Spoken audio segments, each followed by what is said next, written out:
ፋኖ አንድ መሆኑን ሰምታችኋል። 3 አካላት እዛ ውስጥ ተሳትፈዋል በፋኖ ምስረታ ላይ። ዋናው ባለቤቱ በፋኖ ላይ ህግደፍ ነው።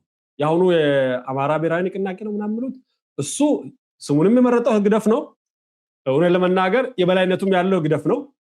የህግደፍ ተወካይም ነው ሊቀመንበር የሆነው። ሁለተኛ ደረጃን የያዘው እውነት ለመናገር ወያኔ ነው። የወያኔ ተወካይ እሱም በጣም ጥሩ አድርጎ አስገብቷል። እነ ማን ነው ይሄ ኤርትራዊትን ያገባው ሳይ ስሙ ለምን እንደሚጠፋብኝ አላውቅም። ጀነራል ማን ነበር? ሌተናል ጀነራል ማን ነበር?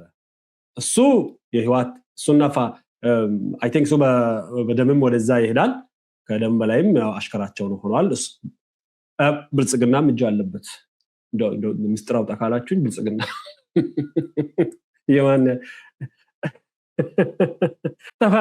ተፈራና አሁን ላይ የበላይነቱን እንትና ተፈራና ምሬ ወዳጆ የህዋት ተወካዮች ናቸው። ተወሰኑ አሉ ብልጽግና ተወካዮች ቀላል አይደለም። በቁጥር ነው በዛ ይላል። ወደ ላይ አልወጡም እንጂ በአመራር ውስጥ የብልጽግና ተወካይ ብዙ ይበዛል ብዬ አስባለሁ።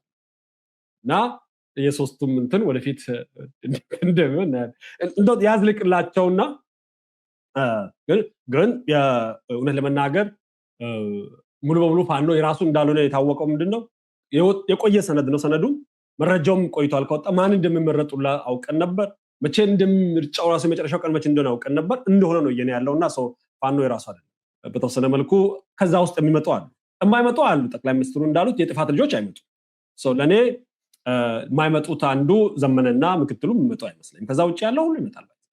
መቼ ነው የሚለው ነገር ላይ ነው እንጂ ልዩነታችን የሚሆነው መገመት ላይ ምናምን መረጃ መስጠት ላይ ነው እንጂ ከታች ያሉት በሙሉ የሚመጡ ናቸው። አመራር ላይም ካሉት አብዛኛው ይመጣ ነው። ብዙ አትጨፍሩ ለማለት እንፈልጋለን። ድል ያገኛችሁ አታስመስሉት። እስቲ ያጽናላችሁ። እኔ እንደውም የምመኘው ትንሽ እስቲ 1-2-3 ሳምንት እስቲ ጽኑ።